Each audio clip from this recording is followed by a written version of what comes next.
네, 중국 증시의 지난 한 주간 흐름과 그리고 관심 가져볼 만한 중국 본토 A 주식이 어떤 것들이 있는지 알아보는 열전상할 시간입니다. 자, 오늘도 월요일마다 만나는 분이죠. 유한타증권 이충환 연구원 나와 있습니다. 어서 오세요. 안녕하세요. 자, 원래 저희가 가장 첫 번째로 지난 한 주간의 중국 증시 흐름을 살펴보는데 오늘 중국 증시가 5% 넘게 급락하는 모습이 나타났어요. 그 이유부터 들어봐야 될 것 같아요. 차트를 한번 보면서 지금 최근 추이 보면서 오늘 급락 이 원인에 대해서 한번 살펴보도록 하겠습니다. 지난주 같은 경우에는 해외 외국계 투자 은행들이 중국 상해지수 투자 의견을 하향을 함에 따라서 3,200포인트까지 하락을 했다가 지난주죠. 무역 수지 그리고 각종 정부 정책 지원이 발표가 됨에 따라서 다시 급등을 하는 모습을 보이면서 상승 추세를 이어를 갔습니다. 이에 따라 다시 3,400포인트를 돌파를 시도하는 모습을 보였었는데 금일 약 5%에서 4% 정도 하락하는 모습을 보이고 있습니다. 차트를 보시면은 일단 현재는 상승 추세 하단 부근에서 지금 지수가 좀 버티고 있는 모습을 보이고 있다고 볼 수가 있고, 오늘 주요 나왔던 이슈로 살펴본다면은 금감위에서 최근 신용거래에 따른 결과를 발표를 했습니다. 중신증권 그리고 해통증권을 비롯한 몇몇 은행들에게 최근 신용거래 과다에 관련돼서 조사를 진행했고, 지금 최근 3개월 동안 신용거래 관련 금지 명령을 내림에 따라서 금융주를 중심으로 지금 전반적으로 지금 상해 증시가 하락을 하는 모습을 보이고 있습니다. 지금 각종 섹터별로 한번 움직임을 한번 HTS를 보면서 살펴보도록 하겠습니다. 네, 지금 화면이 지원이 안 된다고 하니까. 예. 네.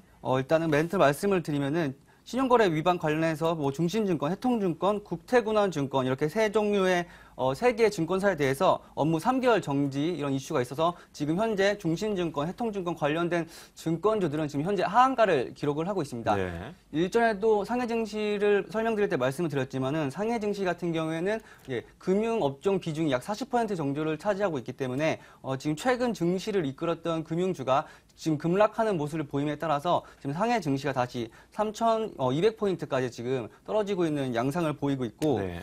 그리고 이번 주에 좀 중요한 중국 관련 경제 지표들이 많이 발표가 됩니다. 내일 4분기 중국 GDP 성장률, 그리고 고정자산 투자, 그리고 산업 생산, 소매 판매 관련된 지표들이 내일 발표될 예정이고, 이번 주 금요일이죠.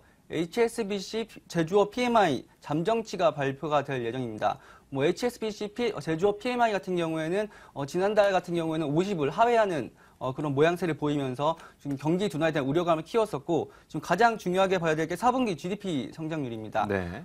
시장에서는 지금 약 7.2% 정도를 지금 예상을 하고 있는데, 만약에 4분기 GDP 성장률이 7% 미만을 기록을 하게 된다면 기존의 해외 외국계 투자 은행들이 말했던 것처럼 중국 경기 둔화에 대한 우려감이 커질 수밖에 없고, 지금과 같이 증권 지수를 지속적으로 상승시켰던 증권업에 이렇게 안 좋은 악재가 터진 상황에서 경기 지표마저 안 좋게 된다면 다시 한번 조정 장세가 올 수가 있기 때문에 조금 좀 변동성에 유의하시면서 투자할 타이밍이라고 생각이 듭니다. 네.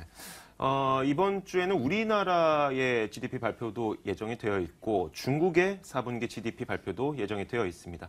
과연 이 GDP 발표가 어느 정도 예정이 되어 있고, 그리고 이 GDP 발표를 앞둔 상황에서 좀 선반영이 된 건 아닌가라는 생각도 드는데 어떻게 분석하고 계세요? 기존의 BOA나 HSBC 그리고 UBS 네. 같은 경우에는 이렇게 GDP 전에도 기속적으로 다른 경제 지표들이 부정적으로 나옴에 따라서 밸류에이션 비해서 좀 과도하게 올랐다. 올 연말에는 3,000에서 3,100포인트를 기록하는 게 적당하지 않겠냐 하는 투자 의견이 있었지만은 중국 시장 같은 경우는 좀 다른 측면에서 살펴봐야 될 게 정부 정책 주도 하에서 지금 시장이 움직이고 있습니다. 최근에 경제 지표가 부진하게 나왔을 때 지속적으로 이에 맞춰서 중국 정부는 새로운 부양책을 계속 제시를 했었기 때문에 만약에 GDP 성장률이 예상치보다 안 좋게 나온다고 하더라도 바로 실망은 할 필요가 없고, 중국 정부가 또 어떠한 식으로 대응을 하는지에 따라서 중국 정부가 중국 정부 움직임을 좀 지속적으로 모니터링을 하면서 대응할 필요가 있다고 생각이 듭니다. 이 중국의 4분기 GDP 지금 유한타증권에서는 어느 정도 예상하고 있습니까? 지금 저희 당사 포함해서 해외 증권사 대부분에서 약 7.2에서 7.3% 정도로 4분기 GDP 성장률이 나올 것으로 예상을 하고 있는데, 일단은 내일 정확한 수치가 나오는 것을 보고 한번 시장 방향이 어느 쪽으로 지표가 안 좋게 나옴에 따라서 새로운 부양책 기대감이 커져서 상해 증시가 반등을 할지 아니면 예상치보다 너무 적게 나와서 좀 시장이 단기 조정을 겪을 수도 있기 때문에 내일 중요 지표들 발표를 좀 모니터링 하시면서 그리고 증권주나 관련주들 움직임을 좀 살펴보시면서 대응을 하셔야 되는 약간 그런 타임이라고 지금 생각이 듭니다. 아직까지는 좀 예상하기 어렵다라는 예. 말씀이죠. 자, 저희가 좀 시간이 많이 없어서 종목으로 바로 좀 이야기를 넘어가 보도록 할게요. 이번에 좀 시청자분들을 위해서 들고 오신 종목이 있다면 어떤 종목일까요? 예. 오늘 안내드릴 종목은 항서제약이라는 종목입니다. 지금 항서제약주 같은 경우에는 R&D 능력이나 기술력 그리고 의료 개발 실적이 매우 중요한데 지금 항서제약 같은 경우에는 중국 내에서 지금 현재 기술력 그리고 개발 실적이 지금 1위인 제약 업체라고 볼 수가 있습니다. 주요 매출 품목으로는 항암제랑 마취제 항암제가 약 45% 정도, 마취제가 약 25%, 그리고 총 합쳐서 총 70% 정도 매출을 차지하고 있는데, 최근 살펴보면은 시장 점유율이 약 12% 정도, 그리고 국가가 지정한 마취 약품 생산 기업입니다. 이 항서제약 같은 경우에는 매출액의 약 8%에서 10% 정도를 지속적으로 R&D에 투자를 하고 있음에 따라서 지금 제약 업계 중에서 좀 상위 쪽에 치고 있고, 지금 현재 약 10개의 신약이 허가 승인 예정입니다. 2013년 순이익 같은 경우에는 기존 패턴에 비해서는 조금 그렇게 급등한 모습은 아니었지만은 지속적으로 R&D를 지속해 왔고 이에 따라서 신약들이 2014년에 계속 지속적으로 시판이 될 예정이기 때문에 2014, 2015년에는 기존보다 조금 더 높은 매출액과 영업이익 실적이 향상이 예상이 되는 업체라고 볼 수가 있습니다. 네. 항암제가 이 전체 매출의 45%, 그리고 마취제가 25%.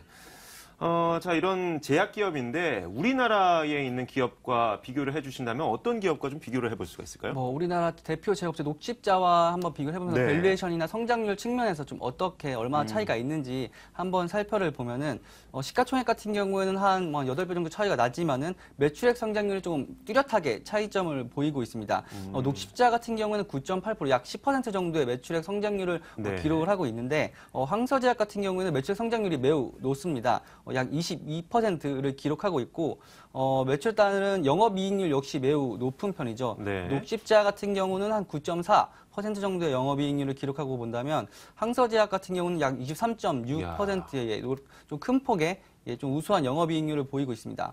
ROE 같은 측면, 자기 자본을 통한 수익률 지표를 한번 살펴봐도 녹십자가 한 10.1 정도를 기록을 하고 있고 항서제약 같은 경우는 19.7을 기록을 하고 있습니다. ROE 같은 경우에는 기본적으로 15 이상을 기록하는 업체를 투자가 가능한 유망한 기업이라고 보고 있기 때문에 항서제약의 어떤 매출액이나 영업이익률 그리고 ROE 같은 측면을 살펴보면 매우 우수하다고 볼 수가 있습니다.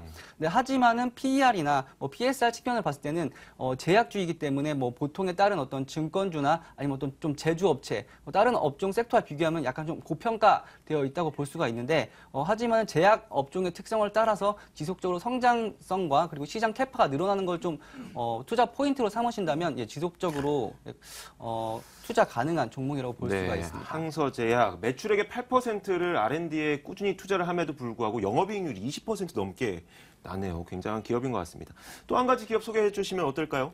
오늘 또 한 가지 네. 안내드릴 종목은 또 청도 하이얼이라는 종목입니다. 최근 금융주를 중심으로 많이 올랐지만 그 와중에서도 꾸준히 좋은 퍼포먼스를 보였던 종목이 청도 하이얼이라는 종목입니다. 네. 청도 하이얼 같은 경우에는 백색 가전 그리고 냉장고, 에어컨 같은 이런 가전 업체에서 지금 중국 내 1위를 기록하고 있는 업체인데 중국 내 약 20%의 점유율을 기록을 하고 있고 하이얼 그룹의 소속이기도 합니다. 하이얼 그룹 같은 경우에는 생산하고 발주까지 일원화가 됐던 어떤 그런 구조를 갖고 있는 그룹에 속해 있고 지금 현재 1인당 가처분 소득이 증가하고 라이프 스타일 변화에 따른 지속적으로 좀 수혜를 받을 것으로 예상이 됩니다. 그리고 청도 하이얼은 홍콩에 상장된 하이얼 전기라는 이런 자회사가 있는데 최근 알리바바가 지금 하이얼 전기에 투자를 했죠. 이렇게 알리바바 사와의 어떤 그런 그룹적인 시너지 측면을 통해서 지속적으로 발생 가능하고 우리나라 관련 업체들과 비슷한 면모를 보이고 있습니다.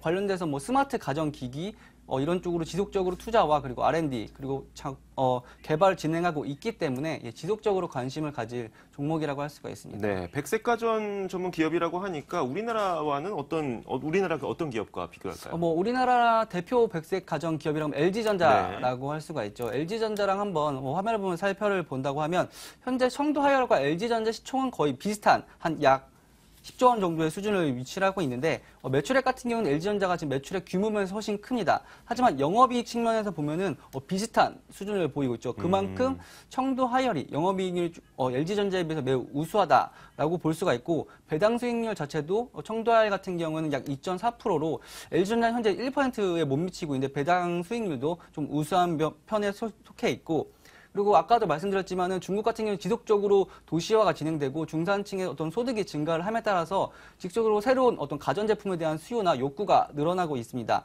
이에 따라서 뭐 우리나라 LG전자 같은 경우에는 약 3% 정도의 매출액 성장률을 기록을 하고 네. 있는 반면에 청도하이얼 같은 경우는 약 11.2%의 큰 폭의 좀 지속적인 상승률을 보유하고 있기 때문에 지속적인 관심이 필요하고 지금 최근 같은 조정 장세에서 타이밍을 잡아서 매매를 해도 좀 좋을 것 같은 종목이라고 볼 수가 있습니다. 주가 수익 비율은 좀 비슷하네요. 주가 수익 비율 같은 경우에는 최근 그 기준점부터 해서 얼만큼 상승했나를 보여줬던 건데 청도 하이얼 같은 경우는 좀 후광통 시행 이전부터 지속적으로 상승을 하고 있는 모습을 보이고 있기 때문에 최근 주가 수익률 면에서도 큰 폭으로 좀 좋은 모습을 보이고 있습니다. 네, 알겠습니다. 자, 오늘도 중국 본토 A주에 속해 있는 두 개의 기업을 들어봤습니다. 항서제약과 청도 하이얼, 여러 가지로 좋은 면이 참 많이 보이는 그런 기업들이었습니다. 자, 오늘 유한타증권 이충환 연구원과 함께 이야기를 나눠봤고요. 오늘 이슈엔 현장은 여기서 인사드리도록 하겠습니다. 저희는 내일 같은 시간에 찾아뵙도록 하죠. 같이 인사드리죠. 네, 시청해주신 여러분 고맙습니다. 감사합니다.